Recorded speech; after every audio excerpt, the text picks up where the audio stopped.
For all things outdoors, listen to the father of two, the Jesus-loving, TV show hosting, hairy, true-blood American redneck, Ben Cole.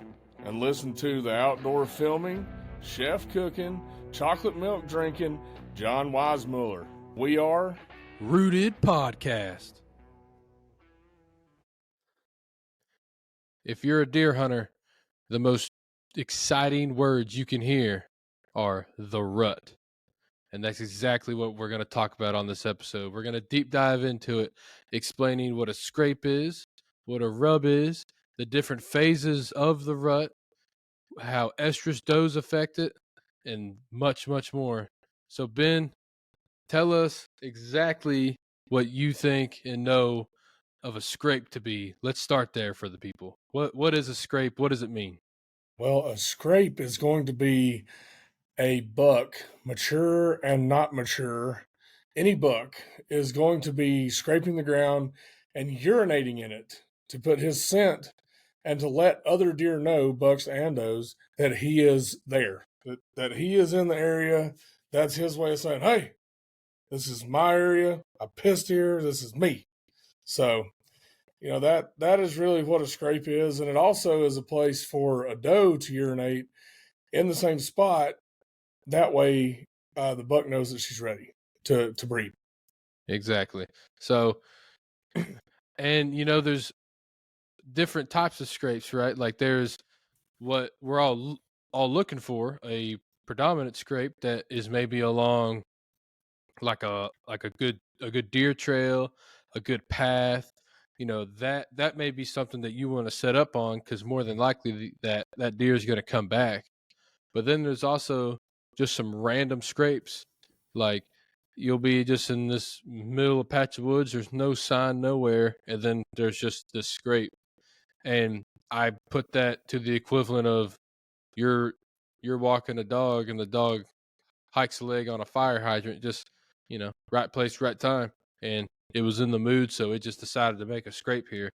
So I will say that you may want to look for scrapes that are maybe along a food source or on a trail, and odds of a deer coming back to that scrape and checking it pretty high. I'll tell you this, most of my scrapes that are on the farm here and at the ranch, Sinking Creek Ranch, there, the hunting lodge we have, man, most of our scrapes are happening in the woods right now. They haven't quite made it out to the fields yet.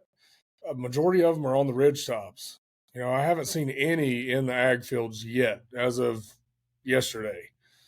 Most of them, actually, 100% of them are on the ridge tops way back in the woods, and they're all along roads, like logging roads or four-wheeler trails or whatever. But that is what they are all on, is those kind of trails through the woods. So now, what's the difference between a rub and a scrape? Maybe for someone who's new or getting into deer hunting, and this is going to be their first rut. What is a rub?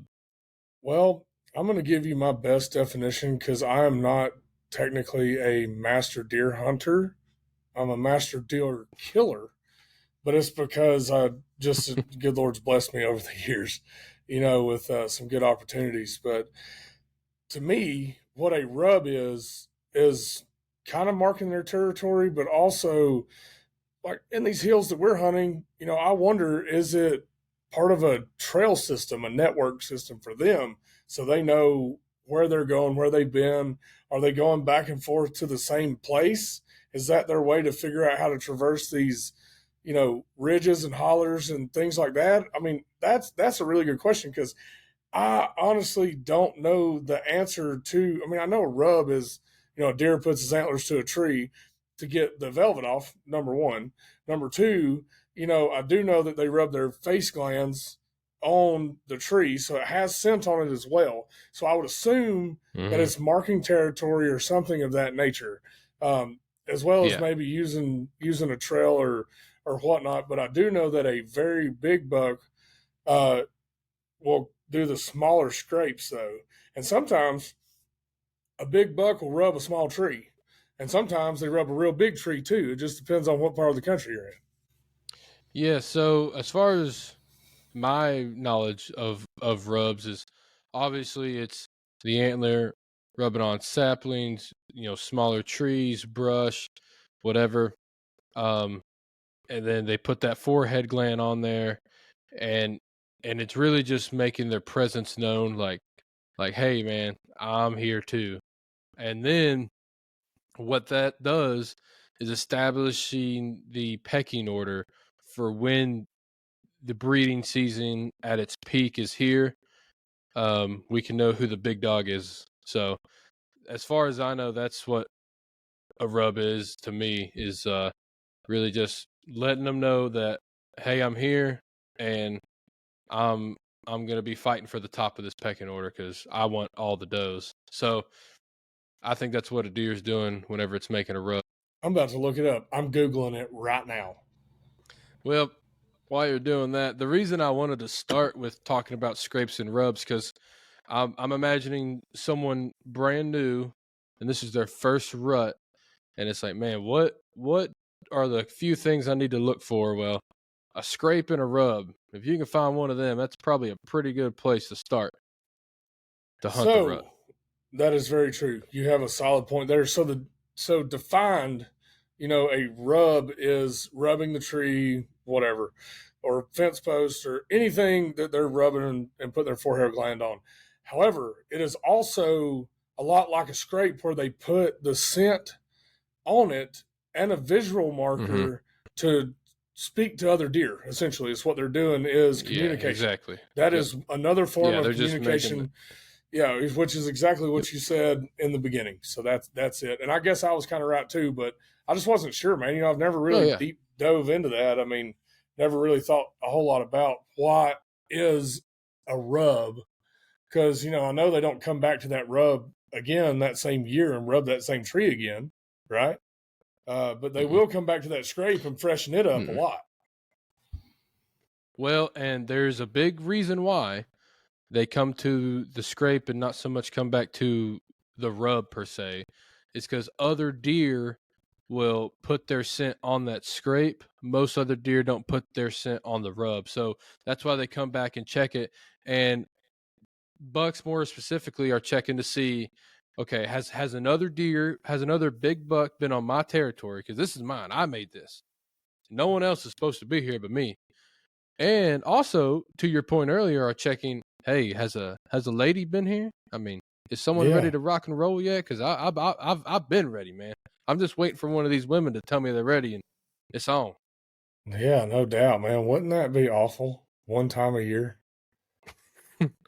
I mean, dude, I'd be running around the forest mad too. I'd be fighting everybody. Oh, buddy, I'd be scraping and pissing and everything. I would be too, man. Scraping, rubbing. I'd be bellowing, roaring, whatever, grunting, all over the place, man. I'd be the first one to get shot. It'd be oh yeah, me too. If one dude makes a call to me, I'm coming running. I'm like, "What's up, lady? What's up, girl? Like, where are you? Where you at? Oh, God. Boom, done." Yep, that would be me too. Oh man. Oh my goodness. Man. Thank the Lord for our wives. Let's break this down a little bit. Everybody, whenever you say the rut to a deer hunter, all they think about is the chasing of a doe by a buck, right? That's all usually anyone thinks about. But there's stages to this. So there's obviously the pre-rut, right? So but before the rut gets here, and then you can kind of see the woods starting to ramp up. There's some seeking going on.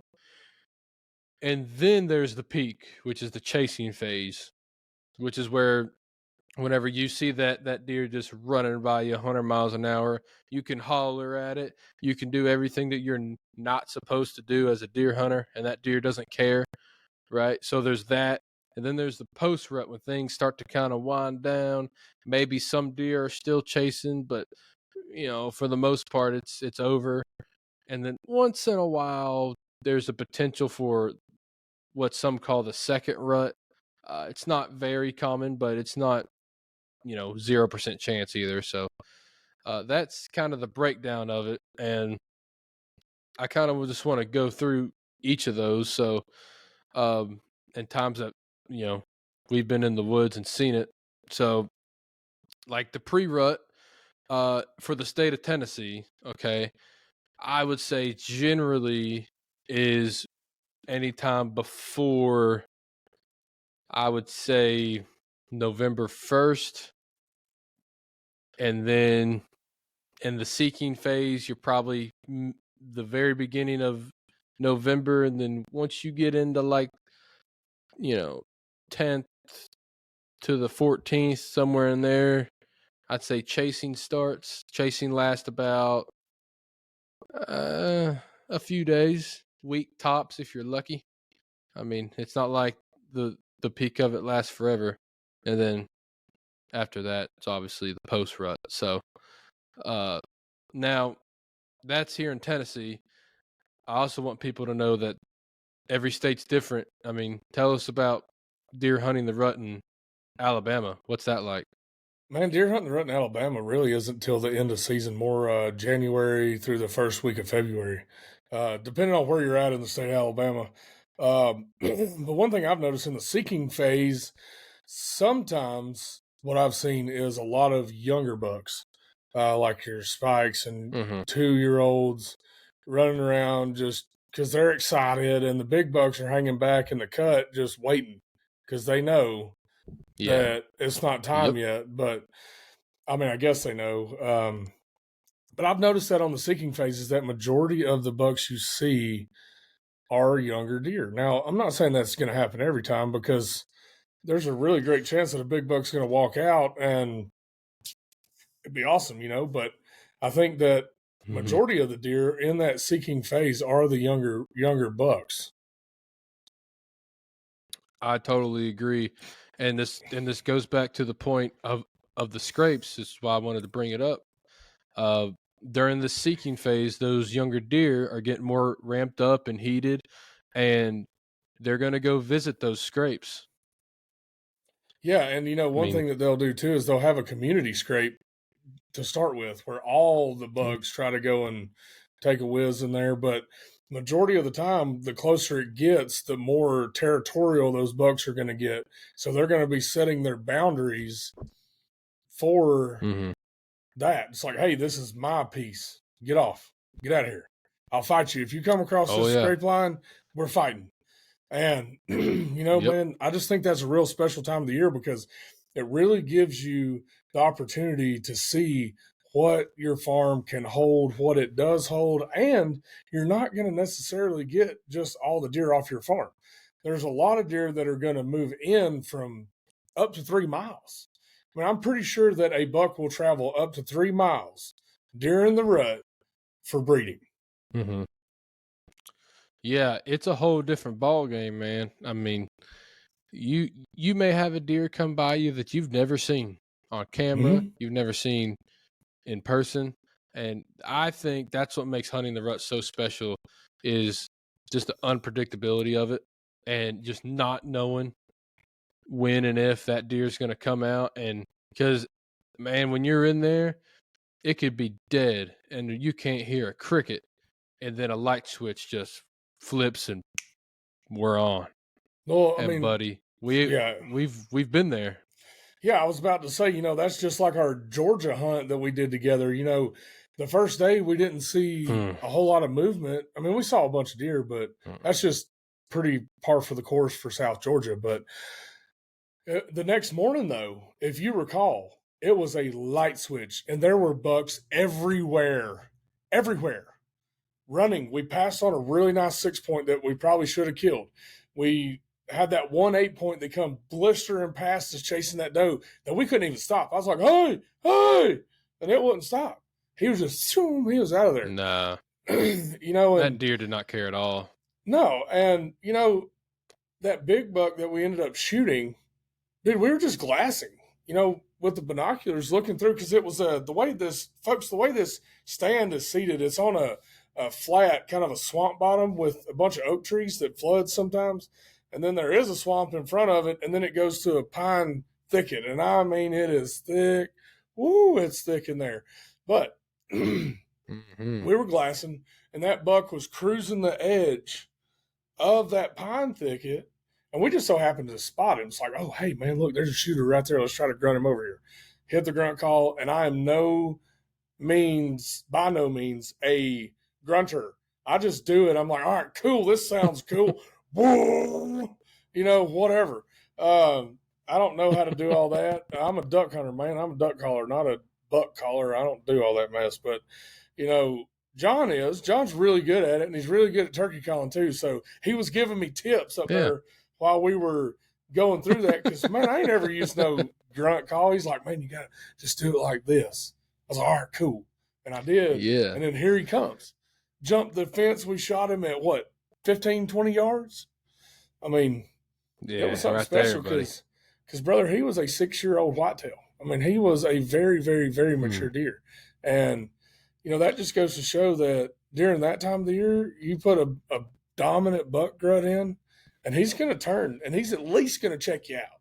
At least try to see what's going on with that. But while we're talking about grunts, let's dive into our next section of deer calls and what we found that's effective during the rut. Yeah, so I've got a few examples here. The first one's the most basic. Anybody can use this call. So what it is a doe estrus bleat can, okay? Hot doe. And it does, the old hot doe can here. All it does is exactly what I just said. It makes a bleat of a doe that is an estrus. What is estrus? Estrus is when a doe's in heat, just like when your female dog gets in heat. Same concept, same exact thing I'm talking about. So this is what it sounds like. All you do is you tip the can and then flip it back over. It's going to sound like this. And that's it. Just, and now what is that saying? Okay. What is that deer doing? That deer is telling all the other deer that, hey, I'm an estrus. I'm ready. Like, I'm kind of I'm over here. Whenever you're ready, I'm ready. Okay, cool. Then, sticking on the does here for a second, there's something called a breeding bellow call. And that's like an estrus bleat. Yeah, it's not common. People don't, I don't want to say it's not common. It's deer do it all the time during this time of the year. It's not a very common thing through deer hunters. But what is it? It is a estrus bleat with a kick. Okay? Sounds like this.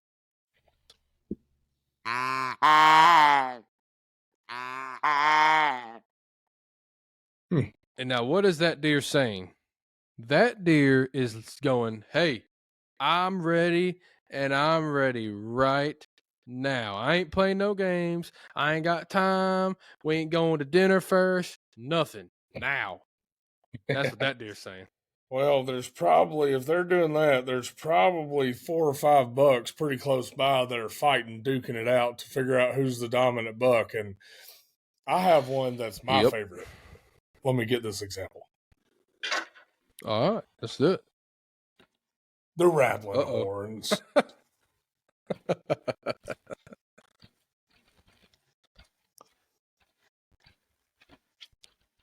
That resembles a buck fighting. Now, am I the best at that? No, but it's a lot of fun to do that. Just watch out. You may pinch your thumb or your fingers, whatever. But that is a good way to emulate 2 bucks going at it. And it really piques the interest of other bucks that are close by. It's like, oh, hey, if they're fighting over there, then there may be a doe in heat over there too. We need to go check that out and get in on that action, because if these bucks are inferior to me, I can whip both of them, and then I can win. Hey, that's how it works, man. Now, yeah. So whenever you do the rattling horn and you put in a grunt and maybe a snort wheeze, man, now there's always the other side of the coin. So you may push a little deer out that, may be a good deer antler-wise, but he's not the big buck. He's not the dominant buck. So if it's the dominant buck, he's gonna come in there, man. He's gonna be like, "What are y'all doing in my neck of the woods, pal? This ain't cool." So you can use that rattling. You can integrate a buck grunt and a snort wheeze in that. I'll demonstrate those. The buck grunt, easy call. You literally just get a grunt call and you just push air through it. It's not difficult. That's it. Now you can do different tones. You can go longer, louder, whatever you want to do. And then there's another one that I've had work. I've had all these calls work, but this one I was impressed that it worked. I'll tell the story really fast. Had a group of deer come in this field. Me and my dad were hunting, and man, they would just stay in this far corner, went into the tall grass and just disappeared. And I was like, where the heck are these deer? And I grunted and I did this and that because I saw a buck in the group and nothing was working. And I'm like, man, I said, well, Dad, before we give up here, I've got one more call to try. And it was this call right here. It's called a snort wheeze. And it sounds like this.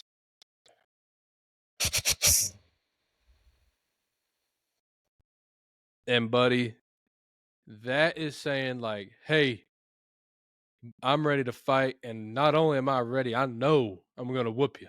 It ain't even going to be close. And when you tell an alpha male deer that, he does not like it. And he comes over there and checks it out. So I did that to this deer. This deer came on a string from like 250 yards to 30 and finally turned broadside, shot the deer. The rest is history. Mike! So that's it, man. I mean, I hammered that deer. It didn't make it out of the field. And so to say all that, those are the four most common and noteworthy calls to have in your deer arsenal. I would start with the estrus bleat. I have a nice deer on the wall that came from that, and then I would go to a buck grunt. And if you have at least those two, and then eventually integrate the other two, and that's a great place to start. So find a rub and a scrape, do a bleat call and a grunt call, and you're probably gonna have some luck during the rut. Yeah, no, I agree with that 100%, man. And deer are vocal animals. It's just you have to kind of understand what they're doing, what they're saying, and why they're doing this at certain times of year. Because if you go out and you're grunting in August in velvet season, they're going to be like, "What?" Like, dude, or what are you doing? Snort wheezing or whatever. I mean, they're not snort wheezing in August; they're still in velvet. Now that doe bleat does work in August. It'll bring an old early season. It'll bring a doe in real quick, and sometimes a buck too, because the buck will sometimes take up for a youngin, but it will bring a doe in pretty quick if that's what you're looking for. Yeah. But so I have a question for you, John. Sure. Do you shoot does during the rut or after? And why is that? What is your stance on that? I know what my stance is and I know what my answer is, but I want to hear what you think about that. So no is the short answer. But why? So just like we've talked about, the rut is when bucks are chasing does, bucks are seeking does. So to me, my goal is to shoot a good buck during the rut. And does are a phenomenal tool to shoot those nice big bucks. So I don't want to shoot a doe in heat that could potentially bring in a really nice deer. And then as far as after the rut goes, what I don't want to do is shoot a doe that potentially is carrying my next big buck. So same concept with late season, like turkeys with bearded hen. I don't want to do that because it could be carrying my next long beard. Same thing here. I don't want to shoot a doe in, after Christmas because Lord knows what could be in it. I mean, and the doe could not be pregnant, right? But Yeah. I'm not going to have time to examine. I mean, so I just don't take that chance. And I try to shoot all my does in October, and maybe one before the rut really starts. And but that's about it there. What's Yeah. your stance? Man, I agree with you 110%. Like, I do not shoot does once the rut starts. I'm just not going to do it because I want all the breeding stock I can possibly have during that time. And if you shoot them afterwards, like you said, it could have your next big buck in the chamber, in the cooker, but you just don't know it because you're not going to know it until later in the spring. Yep. You're not going to be able to see that at all until later on. Um, and I think you're doing yourself a disservice by shooting does late after the rut. And I've Mhm. always had the philosophy of you shoot the does during bow season, and then when gun season starts, you quit shooting does. That's just kind of been my thing because they're not breeding, they're not bred, they are just surviving and living. That's all they're doing at that time. And I just don't think it's necessary to shoot them outside of gun season. But now that's coming from a herd management stance. Now some places, are overrun with does, and you can shoot 10,000 of them and it doesn't Right. matter. Specifically in South Georgia, there are so many deer on some of those farms that it is unbelievable the amount of does to bucks. And that's just, in that circumstance, you want to shoot more does Mhm. and try to, cut back on that population gap a little bit, but you probably never will. But you can Yes. sure enough give it a good effort. Yes. Nothing is absolute, right? There's always going to be a circumstance or a situation where I may shoot a doe during this time of year. As a matter of fact, I did. Uh, one of my best friends from college and soon to be groomsman, Caleb McAfee. We actually doubled on does last year on his farm for that very reason. Uh, he had a lot more does than bucks, and he invited me out there because he wanted to get on some doe patrol. And I mean, hey man, if you're gonna invite me out to shoot a deer, I'm not gonna say no. So I came out there and Yeah. we got it done. But Yeah, man, I love shooting does. They eat real good. But I will say oh too yeah, that the hide also makes a great rug because you're not trying to shoulder mount it and just get half the hide. But I mm-hmm. will say too, to that point, different states do have different deer densities. So the management plan Sure, changes per state on how many does you need to kill, when you need to kill them, and things of that nature. There's some places that they're overrun, like Texas, man. There are some places in Texas that the doe to buck ratio is ridiculous. Same with South Georgia. Same with South Alabama. And there's pockets all around the country. Dude, there's pockets in Kentucky. There are so many does that it is absolutely ridiculous the amount of does per buck. mm-hmm. So what that does is Absolutely, that reduces the chance of you seeing a buck because he's got all these does hanging around everywhere. He doesn't have to go far. They don't have to leave far. They right. don't have to go seeking or searching for a doe. They're just there. And Mm-hmm. there's a lot of them. So my advice would be if you have that problem, hammer down from the opening of bow season until gun season starts.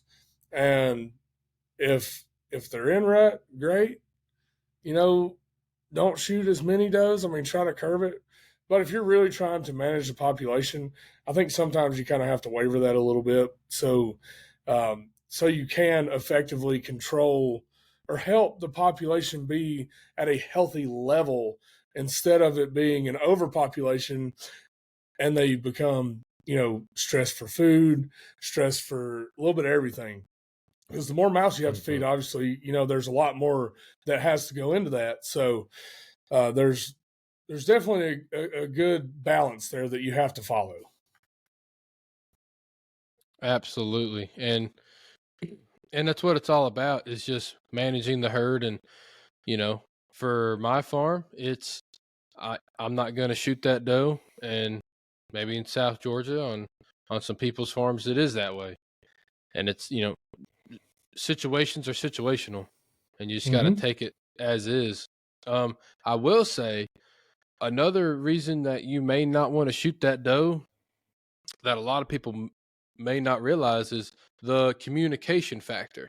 And what am I trying to say is the nonverbal cues. Like, if you just sit there and you just watch this doe, it's going to tell you if she's an estrus or not. And you may ask, how does a doe tell you nonverbally? Well, for one, most of the times deer's tails are laying flat, like right up against them. And then, if they're in danger, their tail is up, and then they throw up the white flag and, saying everybody bounce. But if they're in estrus, most times it'll be flat. And that's them telling all the other deer around them, like, I'm ready. I'm in estrus. So there's that. And then a deer likes to squat a lot, and AKA it's peeing a lot. It's putting out scent. Like, your deer will tell you what's going on if you just let them, instead of just letting the deer come in and you don't give it 3 seconds and you blast this doe. I mean, and all that's fine and dandy, but maybe give it 10 minutes and let that deer talk to you. You know what I mean? And tell you what's going on. Yeah, no, I agree with that, man, because, if you do have that hot doe in front of you, there's a good chance there's a buck real close by on its way. Yeah. I mean, there's really not any other way to look at that. But if you really study the deer and you learn, okay, this doe is in heat now, she's being chased by all the little bucks, and the big bucks are fighting in the background or whatever. But you can also tell when they're going into rut, because those little bucks will start bumping them, trying to chase them everywhere. So that's one thing to watch out for. But, like you're saying, to your point, if you notice a doe is doing that kind of stuff, that's when you're going to be more likely to kill the nice buck. Yes. And you may also have more luck calling during that time, because just like you were saying earlier, right? If a estrus bleat, now we can deep dive in another episode of different bleats and different grunts. That's a whole nother conversation. But for an estrus bleat, they're not doing that in July. No. They're doing that in November. So, yes. But if you do an estrus bleat and no deer is in estrus, the buck's gonna be like, I don't believe it. I'm not going over there. But if you just saw a doe tell you that it's an estrus, and it may walk away or whatever, and then you do an estrus bleat, that buck will be like, I saw Sally the other day with her tail even. I bet you that's her over there. I'm gonna go see what's up. And you got a better chance. Well, the thing of it is that deer communicate. That's the bottom line, is they're going to communicate. They have the scent glands. They have the bleats, the grunts, the snort wheezes, all that stuff. That is all communication, and we have to pay attention to what that communication is and what time of the year it is to be more successful in the woods. That's just, you have touched on a lot of solid topics there, and it really boils down to communication. That's just what it is. Yep. As the deer are communicating with each other, letting the other deer know, hey, I'm in heat, ready to breed. Come on, bucks. Or they're like, don't touch me, back away. Yeah. And like the rattling, the rattling of the horns, man, those bucks. I didn't do a really good job of demonstrating what it is, but dude, it's violent. It can be really, really violent. And it's not quiet. Man. It's not soft. Now, sometimes they'll get locked and, it'll be a little click clack, but when they hit each other, buddy, they hit. It's like two linemen hitting. You got to think about that. It's 200+ pound deer hitting each other face to face, fighting to the death sometimes. Literally, I've seen deer that's gotten locked up and, the other one's toting around the loser's head. I mean, they're still locked together in their antlers, and nature's brutal, man. It really is. It is a brutal place, rough out there. It is very rough out there. But I will say though that I think that you're hit the nail on the head when you talked about the communication, the grunting, and all that stuff. I think that is a great way to expand your ability to harvest more deer during the rut, is to utilize those techniques. I totally agree. And I just hope that this episode can help somebody, and hopefully that you can tag yourself a nice buck this year during the rut. And Ben, if there's anything else you want to add it. But I think I've about told everything I wanted to say here. Yeah, man. Well, we do have the rut coming in for us because we have muzzleloader next weekend. You got married this weekend, or you're getting married this weekend. So I will see you tomorrow. Anyway. Yeah, folks, it's going to be awesome. Yeah, it is. We appreciate y'all tuning in, listening to what we're doing. Thank y'all for that. And we are signing off this episode. Redneck out. See y'all later. Make sure to check out the YouTube Rooted Podcast, Rooted Television. Check us out. See ya.